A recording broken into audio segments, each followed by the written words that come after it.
I'm allergic to gluten. I'm allergic to peanuts. I'm allergic to tree nuts, peanuts, and eggs. I'm allergic to peanuts. I'm allergic to shrimp. To tree nuts and sesame seeds. Milk, eggs, peanuts, tree nuts, and shellfish.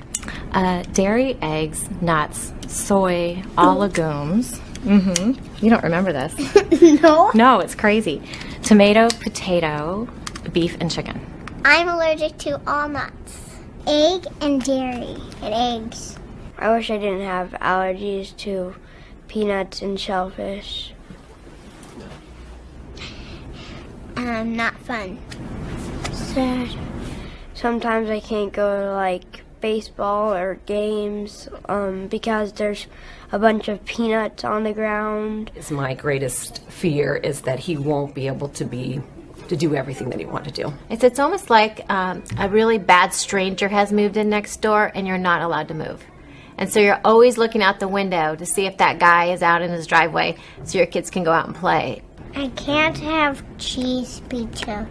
Only Mikey pizza. He'll say, I'm 39, so he'll say, when I'm 39, I'm going to eat pizza. When I go over to my friend's house for the first time, sometimes it's kind of hard because my mom has to teach them how to use the EpiPen. It's like a shot, and when you have an allergic reaction, then you can give it to you, and it makes you all better. EpiPen. And my dad has like 2 EpiPens in his fanny pack. And he even carries them with him when he's not even with me.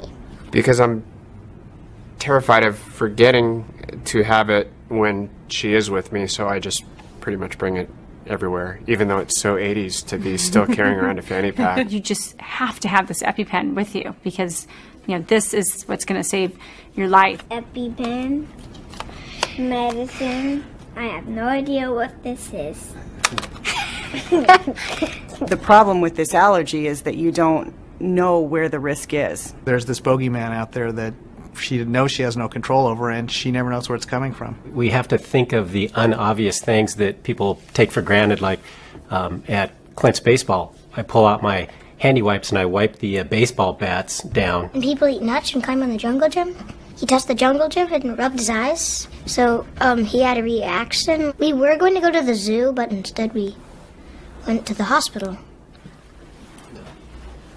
I think my parents think it's hard because they have to read labels and ask the people at the restaurants. They want to protect us. It's kind of harder for them that I have allergies because now they have to always read labels and make sure stuff isn't, like, may contain gluten. Well, they have to read the ingredients of everything they buy.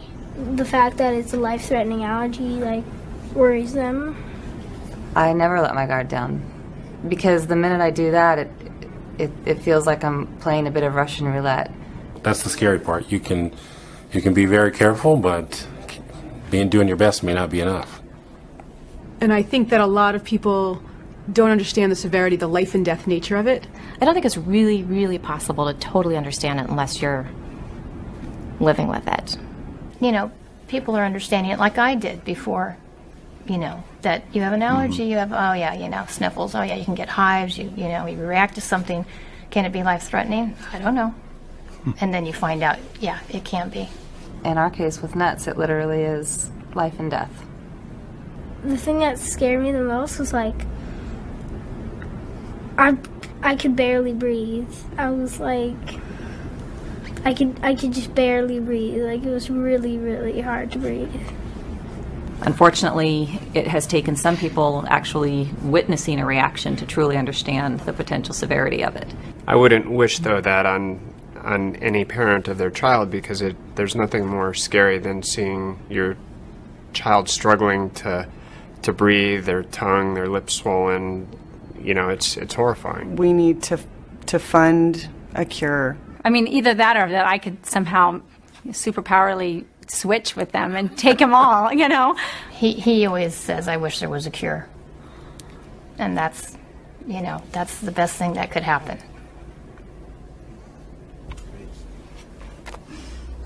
I imagine eating everything that has nuts in it, like peanut butter and peanut M&Ms and Snicker bars. Indian food, Chinese food, because I don't eat those a lot. So I just imagine myself eating a bunch of different foods. Eggs for breakfast every day. Be to go sit in a restaurant and eat a dinner and order off the menu. That's what I imagine. It wouldn't be that fear that he could be gone. And even though he looks so quote unquote normal, I mean, he looks like an average kid, that he could, within a minute and a half, have this horrible, deadly reaction. So imagine not having to think about that just every time your child isn't in your own care. Good.